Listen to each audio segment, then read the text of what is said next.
Salut tout le monde, partout où vous êtes dans le monde entier, nous vous aimons tellement beaucoup. Alors aujourd'hui on va essayer de parler de notre artiste Héritier Watanabe qui est la Pulga et le prince de la rumba congolaise. Donc c'est lui qui confirme qu'il va jouer son concert à l'Olympia de Paris d'ici le 15 juillet 2017. Alors heureusement au commentaire, il y a un artiste, vous allez voir Félix Ouazekwa a affirmé que l'artiste musicien Héritier Watanabe va jouer à l'Olympia de Paris. Alors j'aimerais dire encore une fois de plus, chers internautes, de continuer de vous abonner sur notre chaîne YouTube. Et parce que Balobaki Fali pour pas bêta quitter, est-ce que Héritier Kobeta? Alors suivez l'artiste Félix Ouazekwa qui confirme que l'artiste Héritier Watanabe va jouer son concert le 15 juillet de ce mois même, le 15 juillet 2017. Donc déjà besoin qui va visa. Et comme Héritier Watanabe a landa qui pa yoka ki mikolo et salié qui azwa faveur wana yako effectuer concert nae nakati ya Olympia de Paris. Suivez l'artiste musicien, une star de Fimbu na Fimbu, Félix Ouazekwa Mukua Yabongo. Suivez. Ouazekwa Félix, nous sommes à Nairobi, pour un concert.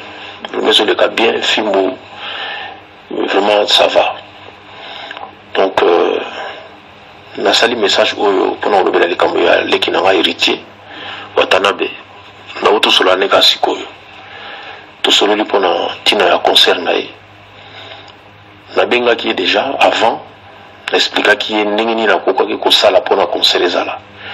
Le la zala pe maele, balanda ba concert wana, ba conseil wana. Ya mona na moment na zolo ba yo, a outi déjà kotindela ngai ba visa, ba passe ba copie ya ba passeport ya ba visa mission nae. Ba ko ba lundi. Lundi wana souci na ngezali.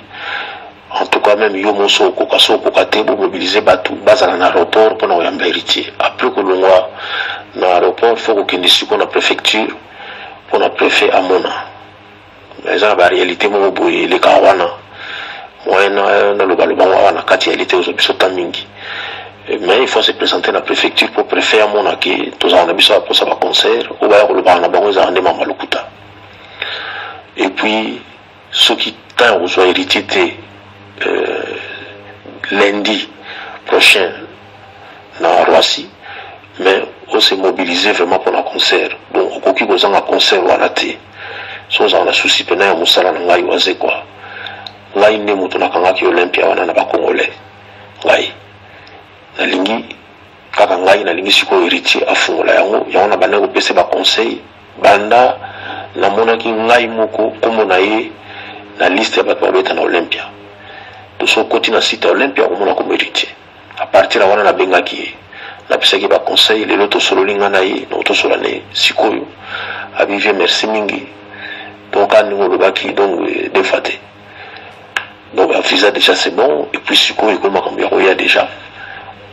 Donc, concert, on a, et c'est bétami déjà. Et vous le cas bien. Souci n'a pas de jour, on a salle et tonda. Yosa moutunangaï.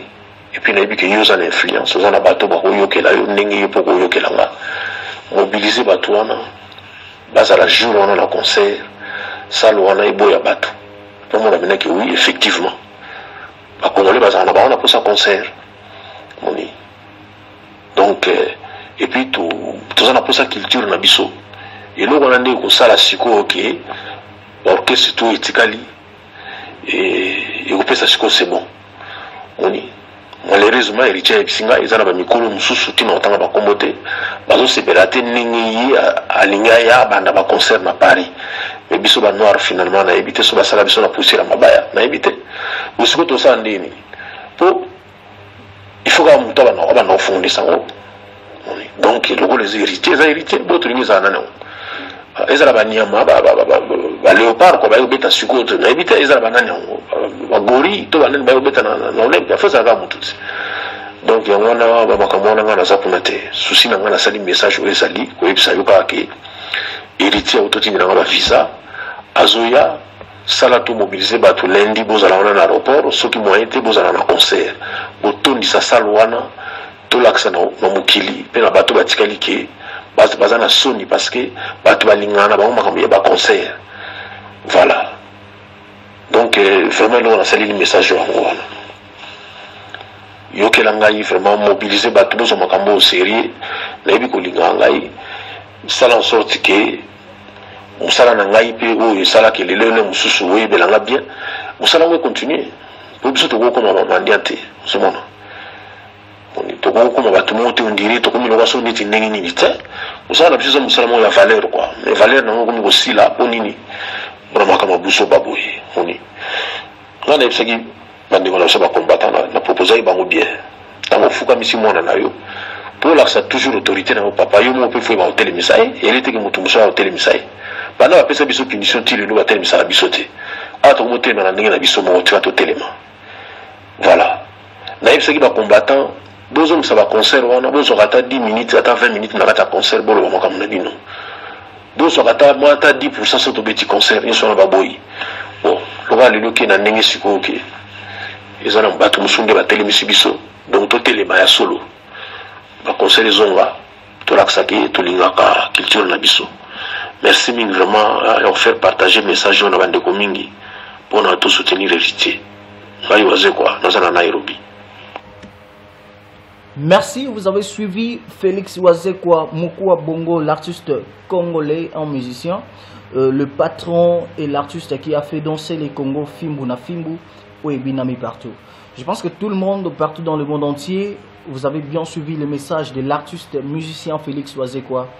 Alors, on va soutenir cet artiste Héritier Watanabe. Est-ce que, ma question est celle-ci, est-ce que les combattants sont pour ou contre? Donc, place Wanande, place Makambo, Eza Kobebe là vraiment. Et je vais dire aussi merci à tous les combattants. Et moi, de ma part, je vais demander aux combattants, il y a un peu Kolembisa, je ne sais pas, comment est-ce que c'est là? Parce que Tomoni, une superstar, Fali Ipupa Kutu, ndenge batu bazoloba, Fali Ipupa Kutu a betité. Est-ce que héritier Mutaoto Bima Kalate a bandi carrière solo nae? Est-ce qu'à Kobeta? Là on ne sait jamais. Maintenant, il